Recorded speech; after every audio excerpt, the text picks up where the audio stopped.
La société civile était au rendez-vous ce week-end, à battre le pavé parisien de Barbès à Bastille, à l'appel du collectif de femmes MAFED pour une marche de la dignité. Nous sommes ennemis, on n'oublie pas, on pardonne pas, Geoffrey, Tijani, on n'oublie pas, on pardonne pas.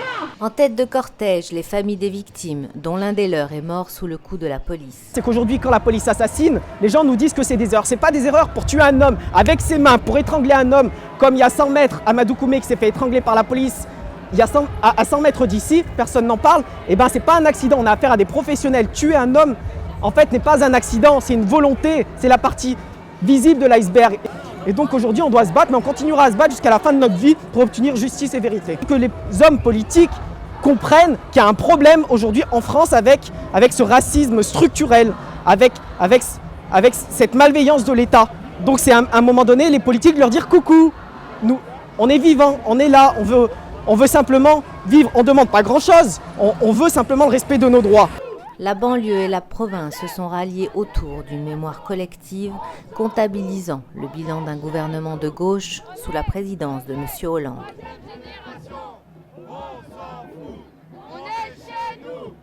Aujourd'hui, on est fiers d'être français, certes avec notre diversité, qu'elle soit musulmane, juive ou noire ou je ne sais quoi, mais on est partie prenante de cette République. On est des enfants de la patrie. Et on est venu leur dire aujourd'hui que nous sommes des enfants de la patrie en marche pour la dignité. On n'est pas simplement en marche contre quelque chose, on n'était pas en marche contre le racisme ou quoi que ce soit.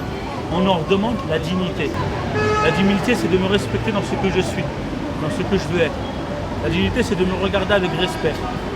La dignité, c'est de m'aimer dans ce que je suis et de m'accepter tel que je suis. Quand on classe Aubervilliers dans la zone la plus pauvre, que je vois que la plupart des propriétaires n'habitent pas à Aubervilliers, la plupart sont des marchands de sommeil, moi ça m'intrigue. Parce que c'est les riches qui viennent acheter à Aubervilliers pour appauvrir. Vous vous rendez compte, il y a des gens qui sont comprimés dans des appartements, ils sont 20, 10, 15. Mais le propriétaire, il voit que c'est sous. Il ne voit pas la vie que les gens mènent. C'est des gens qui ont des appartements qui mettent 4 à 5 lits superposés et loués au matelas. Il y a des politiques d'appauvrissement qui sont faites. Par exemple, nous, cette année, je peux le dire en tant qu'élu, la municipalité a dû enregistrer une baisse de 2,5 millions de dotation forfaitaire de l'État. Nous avons un bureau de poste pour 39 000 habitants, là où la norme urbaine se situe à un bureau de poste pour 20 000 habitants. Nous avons aussi des quartiers et des jeunes qui sont discriminés, où la seule solution apportée par le gouvernement est de mettre en place des brigades spécialisées de terrain qui connaissent que la répression. Selon Amnesty International, en France, les étrangers sont les premières victimes des manquements aux droits de l'homme, notamment par des violences policières. Également pointé du doigt l'ébauche et la partialité des enquêtes menées par les autorités judiciaires. C'est en musique et sur scène, place de la Bastille, que bon nombre d'artistes ont tenu à être présents, tels que Medine, Dizis, Tunisiano, Princesse Erika ou encore Kerry James. Et ce qui était important pour moi, c'est que pour une fois, c'était des femmes qui viennent, ce que j'appelle moi la deuxième France, et qui n'ont pas fait un collectif en nous faisant du féminisme yaourt, en dénonçant leurs propres frères et leurs propres maris, leurs propres hommes, et en stigmatisant une partie de la communauté, en prétendant qu'ils sont tous des extrémistes, islamistes, violeurs, voleurs. Donc ça c'était important parce que c'était pas contre nous.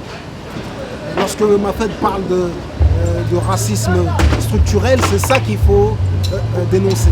Positivons, soyons nous-mêmes, dignes et respectueux des autres. L'absence d'associations antiracistes telles que la LICRA ou SOS Racisme n'ont pas empêché les individus, le monde associatif, ainsi que les syndicats d'élever leur voix.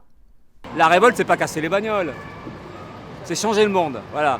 C'est des millions de gens qui se disent, eh ben voilà, cette classe sociale qui est au pouvoir, il faut la virer, il faut lui enlever les moyens de nuire. Ça pose le problème d'un pouvoir collectif, ça pose le problème que la population, elle dirige l'économie, elle contrôle, ça pose le problème de l'expropriation, les banques, tout ça, il faut que ce soit entre les mains de la population. Tant qu'il n'y aura pas l'égalité, nous lutterons.